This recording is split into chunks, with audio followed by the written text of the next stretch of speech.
안녕하세요. 생명을 되살리는 기독교, 성경이 열리고 구원과 만나는 기독교, 일관독법으로 총괄제설하는 기독교의 무오선사입니다. 오늘도 주님의 은혜 가운데 평안하시고 승리의 한날을 계속하고 계시는지요? 늘 주님의 사랑과 은혜 가운데 승리가 연속되어지시기를 항시 기도합니다. 이제 지금까지 저와 함께 사명원리라는 일관된 이치 속에서 이제 고향, 어떤 실향, 그리고 이제 환향, 이제 세 번째 매듭으로 넘어왔죠. 이제 이 시간에는 이제 환향 노정, 그러니까 이제 고향에 돌아가는 길, 어떻게 고향에 돌아가는 길과 그 과정, 그리고 그 돌아가는 방법에 대한 어떤 의미들을 성경적으로 한번 추적해 보기로 하겠습니다. 제 이제 표현으로는 이것은 이제 해성정법이다. 그리고 이제 행시편도다. 이런 말을 해요. 별거 아닌데 이제 조금 뜻을 좀 이렇게 보충하자면, 내가 하늘나라 가고 싶다고 해서 가지는 건 아니잖아요. 휴거 되고 싶다고 해서 휴거가 바로 됩니까? 거기에는 그에 마땅한 그 이치와 법도들이 있죠. 그러니까 이 법과 도의 근본 생리를 잘 알고 그 이치와 경험들을 자신의 것으로 먼저 만들어야 할 필요가 있습니다. 가령 우리가 일상적으로 이렇게 생활을 이용할 때에도 그러죠. 외부의 규범이라는 것은 국가라는 어떤 큰 틀 속에서 국가의 그 법이 존재하잖아요. 외부적으로는 국가의 법 아래에서 움직이고, 또 내면적인 그 활동 속에서는 내 양심과 어떤 도덕의 법이라는 그 틀이 있잖아요. 그래서 이 외부적인 것과 이 내부적인 이 법과 도가 있잖아요. 어떤 그 틀이. 그렇듯이 예수님과 우리들의 만남, 즉 구원받는 우리가 고향으로 돌아가는 길에도 하나님께서 정하신 법이 있죠. 국가의 법과 같은 큰 틀. 그 다음에 그 법의 틀 안에서 우리가 따라가야 할 도, 우리가 삶 속에서 하나님이 정하신 그 법을 따라가야 할 그 규칙, 우리 삶 속에서 실천되어져야 할 진리, 그 길이 있단 말입니다. 별로 어렵지 않죠? 그러니까 하나님께서 우리에게 정해주신 법, 그 길이 있고, 우리가 그 법의 틀에 맞춰서 우리 스스로 우리의 삶 속에서 그 법과 맞추어야 할 길과 준비되어야 할 실천적인 그 길, 그 진리가 있다고요. 별로 어렵지 않죠? 무턱대고 그 마음만 앞세우고 기분만 좋다고 해서 고향에 돌아간다거나 휴거가 우리의 것이 된다고, 또 재림 올 때 우리가 구원을 얻는다고 할 수 없습니다. 성경이 무엇을 말하고 하나님께서 어떤 것을 우리에게 정해 놓으셨는지 그것에 맞추어서 내가 정말 바르게 이해하고 깨달아야만 하나님께서 기뻐하시고 우리들도 차질이 없이 실수가 없이 주님과 만날 수 있고 구원을 확보하며 고향에 제대로 돌아가는 목적을 이제 완수하게 되어지는 거죠. 그 깨달은 바대로 성경에서 정리해 준 대로 신중하고 조심스럽게 준비한 삶을 살아내야 합니다. 그걸 잘 이제 확인해 보고 우리가 실수 없이 그리고 좀 시행착오를 좀 줄이면서 조금 더 이제 효과적으로 또 유익이 되는 길로 살아내는 거죠.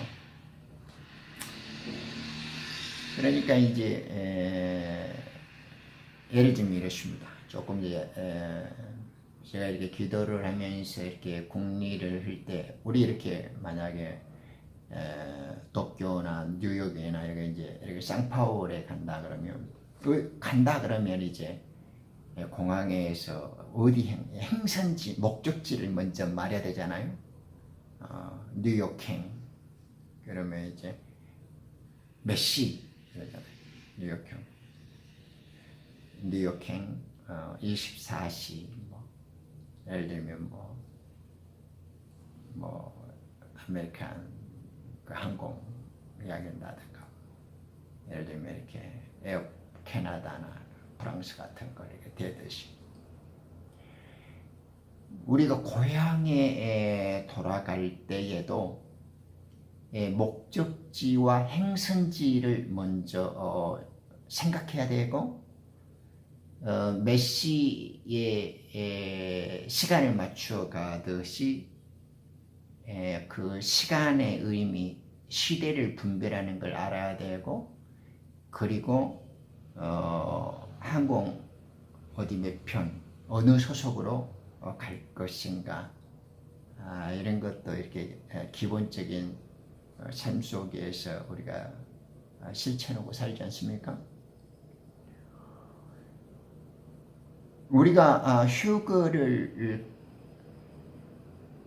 받아서 예수님과 만나도 좋고 또 이 땅에 살면서도 어떤 일을 통해서도 하나님의 나라를 잊어버리지 않고 돌아가는 길만 있다면 그것은 참 소망스러운 일이겠죠. 그렇지만 이거 보십시오. 내가 휴거를 그리워하고 주님과 만나기를 원하지만은 현실은 전혀 다를 수 있죠. 예를 들면 휴거에서 탈락할 수 있습니다. 땅에 남은 자로 될 수 있죠. 또 원하지 않든 원하든 순교로 목배임을 당할 수도 있습니다. 또 생각하기 싫고 동의 안 하실지는 몰라도 배도할 수 있죠. 고통과 괴로움을 못 이겨서 또 자기 의지와는 뜻하지 않게끔 배교하고 배신을 때릴 수도 있겠죠. 그러다가 지옥 심판을 당할 수도 있단 말입니다. 그래서 행시 편의 시간에서도 마찬가지죠. 휴거를 당해서 혼인잔치에 바로 들어가서 하나님의 보좌 옆에서 또 하나님의 처소에서 하늘의 삶을 맛보면 좋지만은 우리는 땅에 떨어질 수도 있단 말입니다. 또 환난 전에 하나님께 만날 수도 있고 중간에서 만날 수도 있고 또 끝까지 살아남아서 통과할 수도 있죠. 이렇듯 의미가 다르죠. 또 우리가 어떤 항공 소속 비행기를 타더라도 그 소속에서 이제 그 요구하는 기준이 있잖아요. 탑승객들의 그 의무와 기본적인 그 안전에 대한 어떤 준수 사항 같은 것들이 있듯이 하나님께서 당신의 백성, 그 신부된 자들이 고향으로 돌아올 때에 회개하기를 바라고 주님의 피, 보혈의 피에 정결케 되어지기를 바라고 또 가급적 일찍 제대로 준비되어지면 좋겠으나 그러한 준비가 미흡하고 또 어떤 경우로 넘겨져서 뒤늦게 고통 속에 또 핍박과 환난 속에서 회개해서 뒤늦게 합류하고 구원을 얻은 무리들도 있을 수 있죠. 조금 이해가 오죠.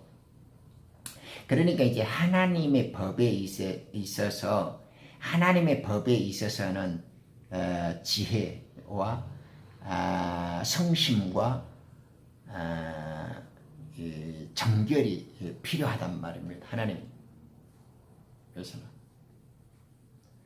그러니 그 하나님의 법에 비추어서 이제 사람의 도리와 사람의 진리의 측면에서는 진리를 깨달아야죠. 그리고 시간과 시대를 맞춰서 분별할 수 있어야 됩니다. 그 다음에는 이런 회개와 자기를 씻어 거룩함으로 구분시키는 자기를 세우는 그 도리를 깨달아야죠. 이렇게 고향을 찾아가는 일은 하나님께서 정해주시는 방법으로서의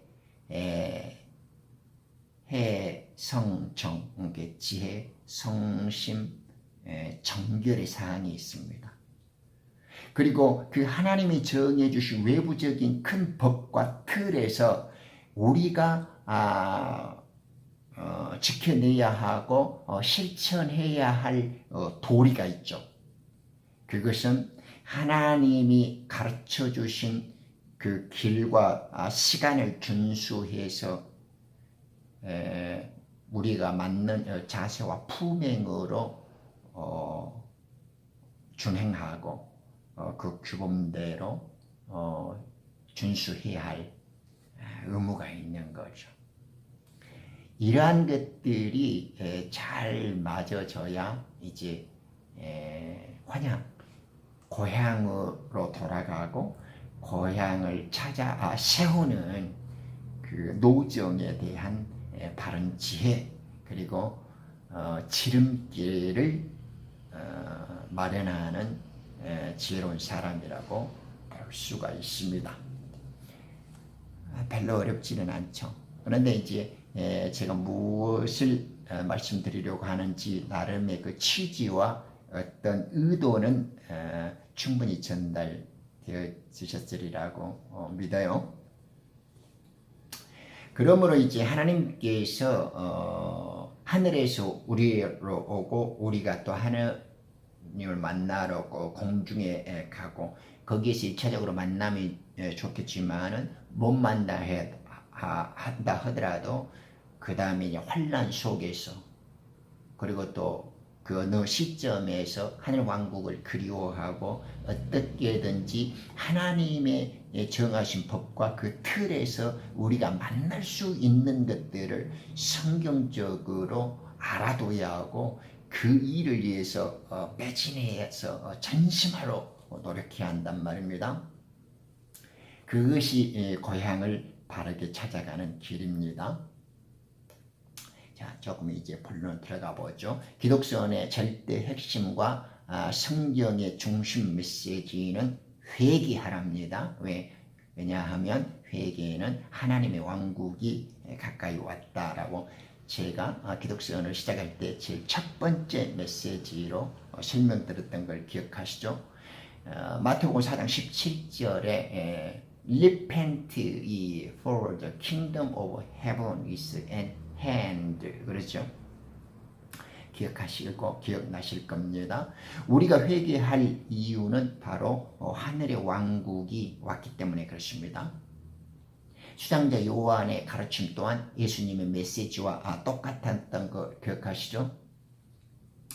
그래서 이 회개, repent와 왕국, the kingdom of heaven은 마치 양날의 칼처럼 성경의 두 이름처럼 핵심의 메시지입니다. 성경에는 옛 언약과 새로운 언약, 즉 구약과 신약이 되어 있지 않습니까? 그러니까 마치 그 두 이름이 성경이라는 한 권 속에 신약과 구약의 두 이름이 있듯이 복음, 하나님의 진리의 속에는 이 회개, 아버지께 대한 회개와 아버지께서 우리를 위해서 주시는 왕국이라는 이 두 칼날, 두 권의 이름이 있다라고 저는 그렇게 생각합니다. 그만큼 이제 중요하고 필수적인 개념이면서 단어들이라고 할 수가 있겠죠.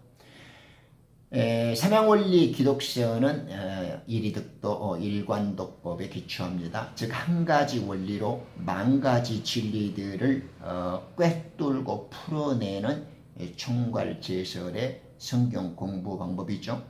이런 점을 염두에 두신다면 이제 삼양원리 중 그 끝에 메시지, 즉 환양, 고향으로 돌아가는 내일의 날을 모색할 때에도 이 점, 이 이치를 적용시켜 가는 것이 크나큰 유익을 가져옵니다. 이 말씀은 6월절 양을 먹는 방에서 이제 제자들과 나눈 말씀입니다. 또 이것이 주님의 약속이기도 합니다. 이 말씀 속에는 창조의 그 시작부터 하나님의 뜻과 그 소망이 고스란히 담겨 있는 대목이기도 합니다. 요한복음 14장 1절에서 3절 나오죠.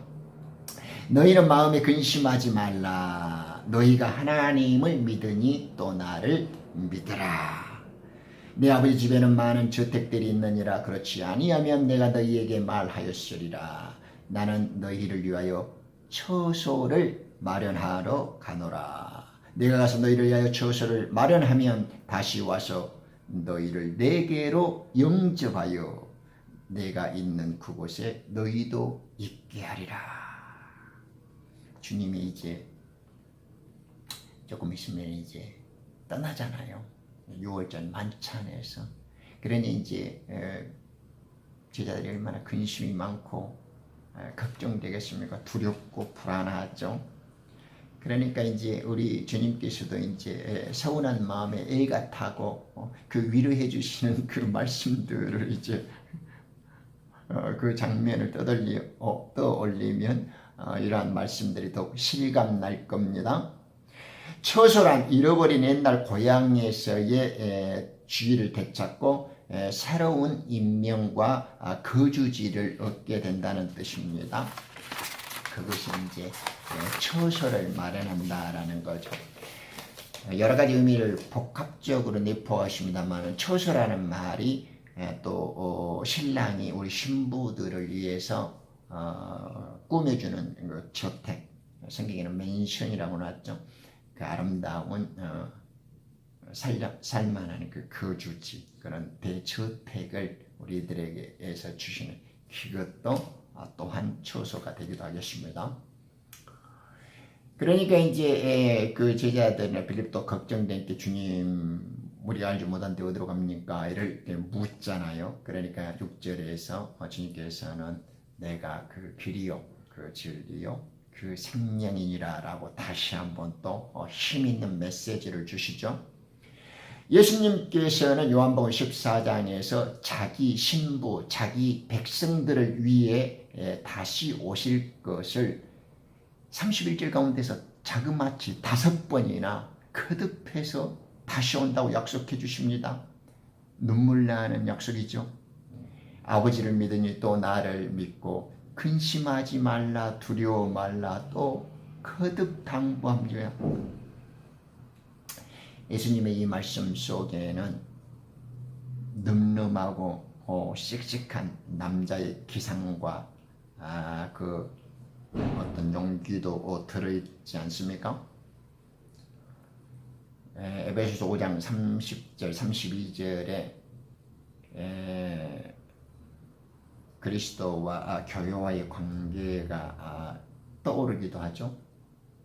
우리가 그의 몸과 그의 살과 그의 뼈의 지체임이라. 이런 까닭에 남자가 자기 아버지와 어머니를 떠나 자기 아내와 결합하여 그 둘이서 한 몸이 될지니라. 이렇게 창세기 2장 24절에 되어 있는 말씀이죠.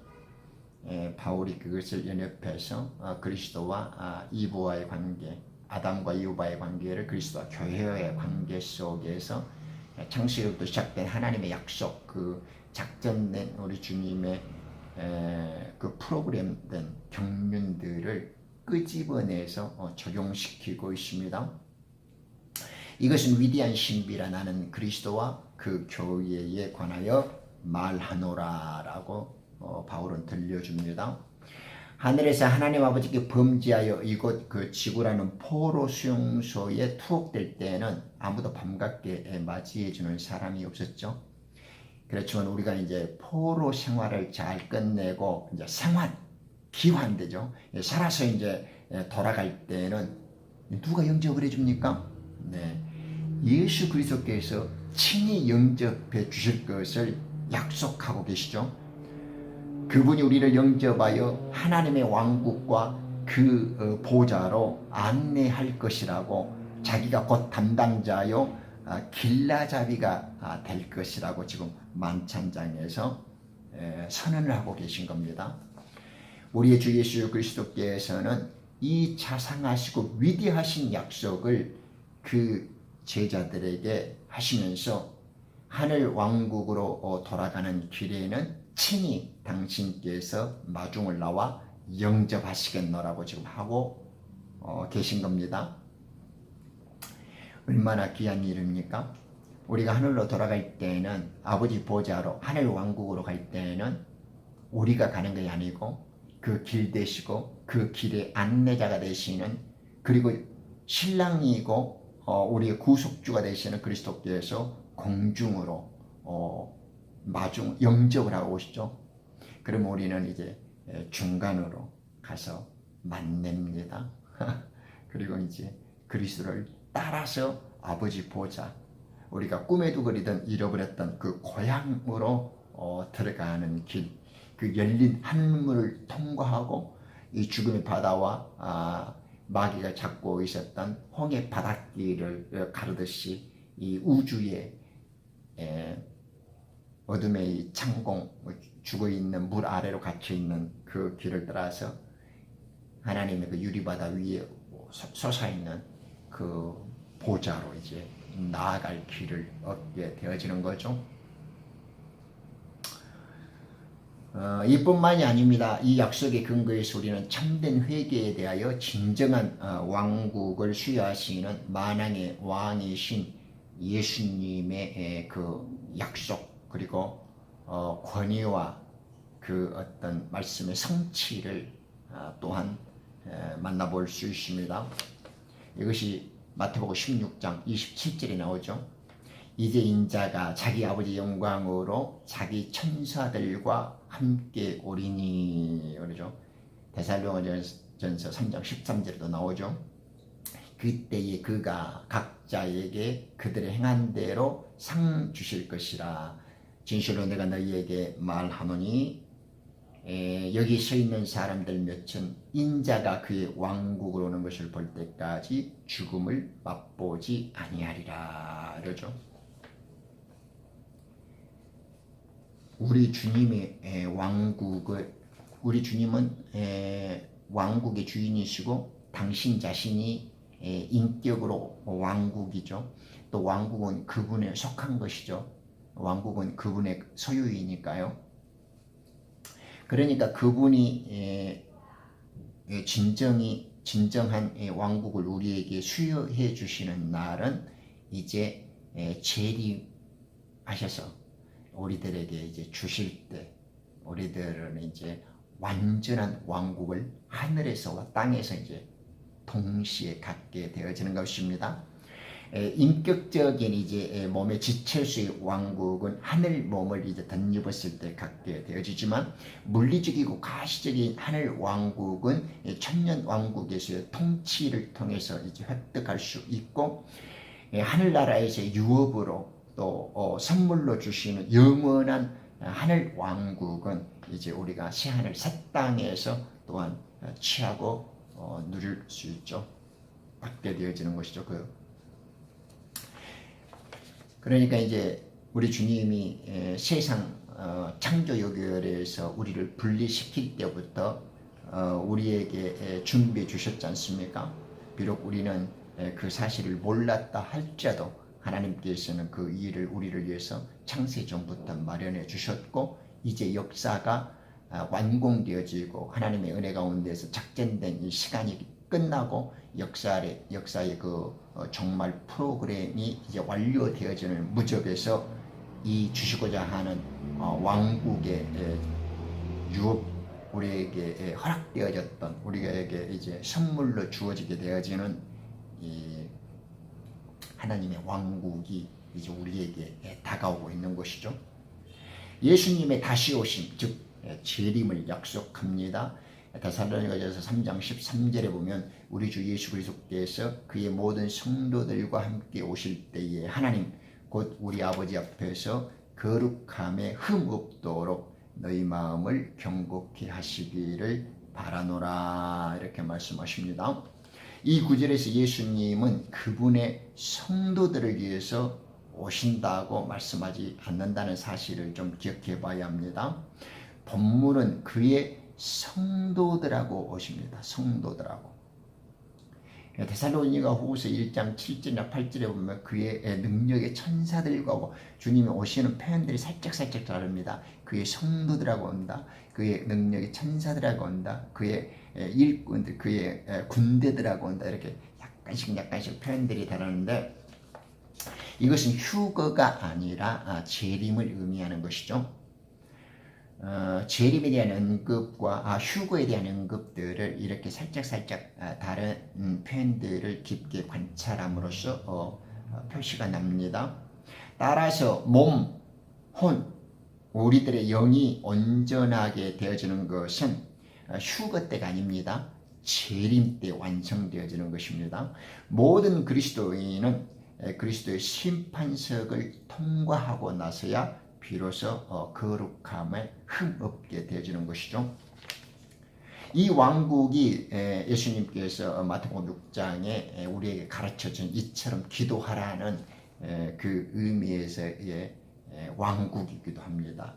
마태복음 6장 10절에 나오지 않습니까? 이 왕국이 제자들에게 이처럼 기도하라고 가르치셨던 그 왕국의 실체죠. 아버지 왕국이 임하옵시며 아버지 뜻이 하늘에서와 같이 땅에서도 이루어지이다. 이렇게 10절에 말씀하지 않습니까? 하늘에서 갖고 계셨던 그 아버지 왕국이야 변호가 있겠습니까? 그렇지만 그 왕국의 실제적인 면을 이 땅에서도 그대로 실현시켜서 우리들에게 보여주시고 우리에게 주시고 있던 그 왕국의 실제성, 그 완전성을 그대로 우리 하나님께서는 실제로 이 땅에서 우리들이 보고 듣고 확인할 수 있도록 증명시켜 주시는 것이죠. 이 신비롭고 은밀하고 아름다운 기록을 마가복음 9장 1절에서는 그리스도의 변화산 사건을 다루면서 이것이 이제 마태복음 17장 1절에도 나오고 누가복음 9장 28절에서 36절에도 나옵니다. 그분의 왕국을 하나님의 왕국이라고 누가복음에 써요. 그러니까 하나님의 왕국이면서 그것이 실제적으로 이 땅에서 이루어지는 하늘의 왕국이기도 합니다. 이 말씀 때문에 예수님께서 약속해 주시고 있는 것은 비단 유대인뿐만 아니라 모든 백성들에게 해주시는 약속의 말씀이라는 것을 알 수가 있습니다. 만약 하늘의 왕국이라고 썼으면 유대인들을 향한 이 물리적이고 이 땅에서 이루어지시는 천년 왕국을 뜻하는 것이다라고 생각할 수도 있는데, 똑같은 표현을 누가복음에서는 하나님의 왕국이라고 사용하시기 때문에 두 왕국을 한꺼번에 표현해 주시고 있다는 걸 알 수가 있죠. 그리고 2절에서는 엿새 후에 이렇게 표현합니다. 예수께서 베드로와 야고보와 요한을 데리고 따로 떨어져 있는 높은 산으로 올라가시고 그들 앞에서 변형되시더라. 그죠? He was transfigured before them. 근데 이 똑같은 말씀이요, 누가복음 9장 28절에서는 약 8일째 이렇게 되어 있습니다.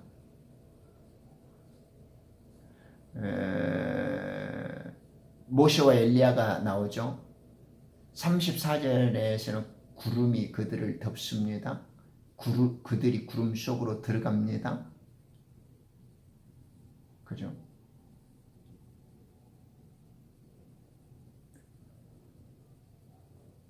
이 6일과 8일 사이에 약 8일은 게 7이죠.